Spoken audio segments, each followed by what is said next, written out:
All right, real quick, it's yours truly, Mr. Taliaferro. Before the video starts, it would mean the world to me if you follow me on Twitter, Instagram. That's how my business grows. It's Mr. Taliaferro on your screen right now. When you follow and subscribe to me, you become one of the pharaohs. That's how I talk business, and that's how you support a young hustler out here getting it. All right, Mr. Taliaferro TV, I couldn't resist. So I'm just go ahead off top and let y'all know this is not a reporting video. Mostly it's going to be my hip-hop commentary.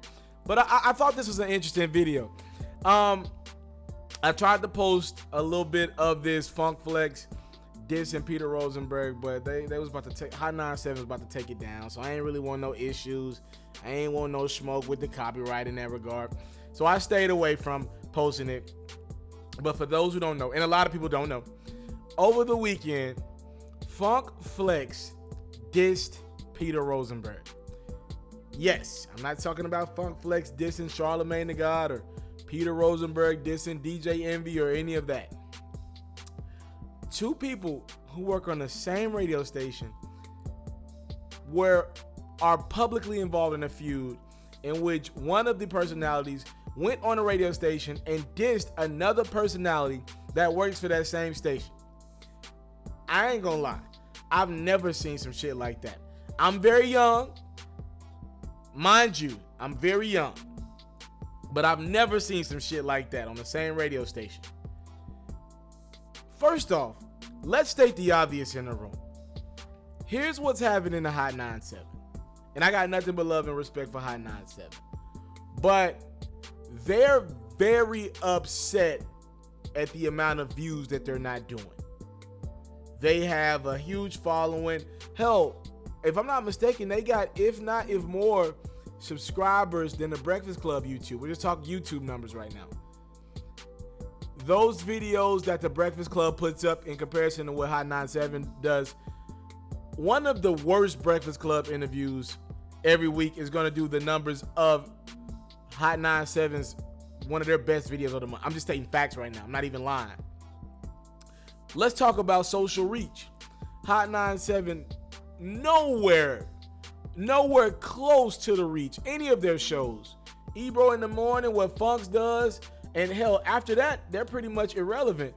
Nowhere, Ebro in the morning, nowhere the amount of reach as their competitor Breakfast Club right now. Now, I've been told every now and then, Ebro in the morning has actually outdid better ratings than Power 105's Breakfast Club in the morning. That's happened. That happens in the New York market. But let's make that clear.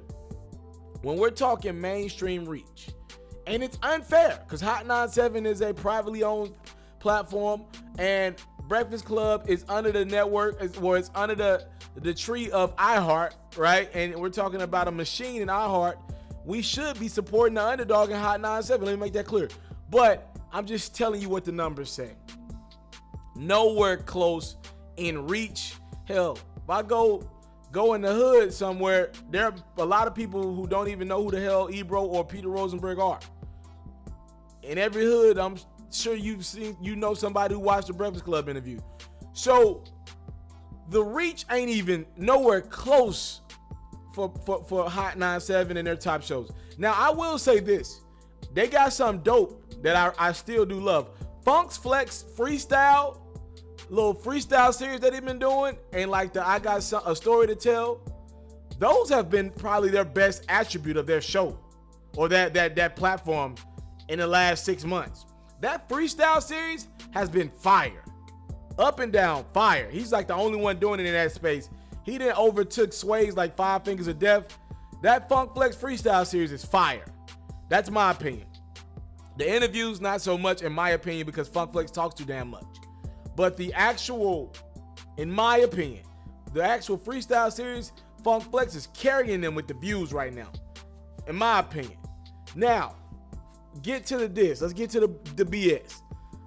A few weeks ago, Peter Rosenberg called out Funk Flex because he believed Funk Flex was creating fake beef with artists online. I think the reason why this came about was because Funk Flex said Travis Scott was a knockoff A$AP Rocky, stole everything from him.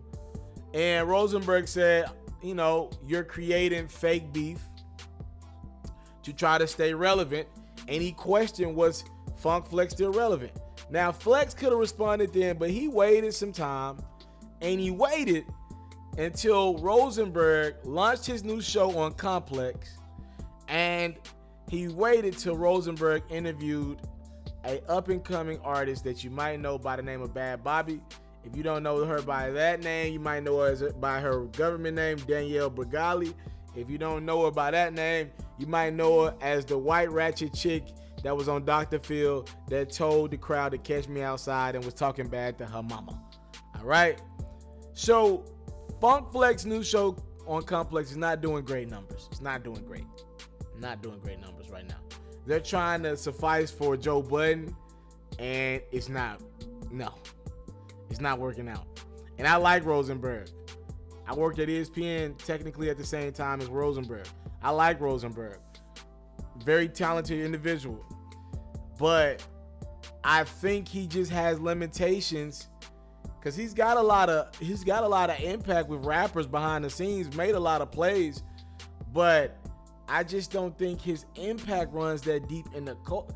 At the end of the day, like, people are not getting behind a 40-year-old white man in hip hop like that. It's just not happening. Not as a personality. It's just not gonna happen. Not yet, at least. So I think we're now seeing a beef between personalities happen out of frustration. And Funk Flex clowned Rosenberg. He talked about all type of shit from the show on Complex was trash. He said he told Peter Rosenberg that he was his son. Like, it was just absolutely disrespectful. He brought up the fact that he came from DC. He only been at Hot 97 for like 11 years, and he thought he had been around longer than that. Funk Flex said he don't have any respect for Rosenberg because he don't come to work doing it because he don't do his job. This is like watching a team that was really good in the NBA. Like, this was like me watching the end of like the Lakers. Like, you start to see the arguments, you start to see the end of like that Kobe Bryant, Pau Gasol, or even the Kobe Shaq Lakers. Like, as good as they were, they no longer work together, and you see people starting to get older. You see like the legs, you know what I mean? That's what I feel like is happening here. They don't have it anymore, and they're frustrated about this views conversation. I'm telling you, that's what's frustrating the hell out of them. And I don't know if Ebro really cares about it, but I'm telling you that's what's frustrating the hell out of them. They're behind in these views and reach. They don't reach people. They're not creating moments, and they're still making good content. Let me state that. Ebro in the morning, I watch most of their interviews. Still making great content, in my opinion. The problem is nobody cares. There's not enough moments. It's not drama infested. Breakfast Club got the streets on lock in that lane right now. And if Breakfast Club ain't one, Joe Budden is two. Vice versa, they control the culture right now, that podcast. Hell, and I could make a case that after Joe Budden, I would say, shit, just to be honest with you, Everyday Struggle when it was around was way more relevant to the culture than Ebro in the morning was. Shit, taking it a step further, I believe a lot of YouTubers are just musically more important day in, day out than Ebro is right now in the morning, that show. So, I mean, they're losing. Honest to God, truth, I'm gonna be honest.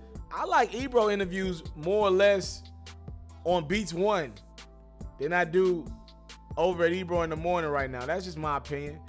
And what's happening is the frustration is boiling over, and you got personalities beefing with other personalities. The only reason why Peter Rosenberg said anything about Funk Flex is because he believes that Funk Flex is hurting relationships behind the scenes by calling a Drake or Nicki Minaj trash, calling a Travis Scott a copycat of a A$AP Rocky, and Rosenberg's like, damn, y'all shit on everything. I think I seen Rosenberg go off on the air at Ebro a few months ago because he's tired of Ebro and Flex being like the old Grinch who tried to steal Christmas all the damn time and not be accepting of anything from the new school, right? So we're watching this show break down. We're watching that whole station break down, in my opinion, and go backwards. Man, look, I really do like Ebro in the morning. Laura Styles is very irrelevant. Just being honest, just very irrelevant, very replaceable. You let go Scotty Beam. I thought she had great potential. Nessa is a star. Don't use her correctly. I just don't know where you know what I mean? I don't know where that network, like, unless they're going, their station goes, unless they're never going to respond to the young crowd the right way. They're never going to get that audience online the way they want to, because they base their platform off real hip hop, quote unquote. And the problem is the most artists that are popping right now don't represent real hip hop. They represent the turn up era music, and they've grew their brand off dissing that. So where do you go from here? What y'all think? Is it bad for business for a radio station to have two premier personalities beefing on air? Y'all talk to me, comment box below. Thank y'all for the time. Let's boy, I don't take it for granted. It's Hot 97 going backward. Comments in the comment section below. I'm out. I want to salute you, homie, you know, for building your own thing and doing your own thing, creating your own platform, your own website. I got one life to live out my dreams, and I'm giving this thing all I got. I interview celebrities. I talk sports. I represent the culture. Right now, you're turning up on MrTaliaferro.com, shawty. Yeah.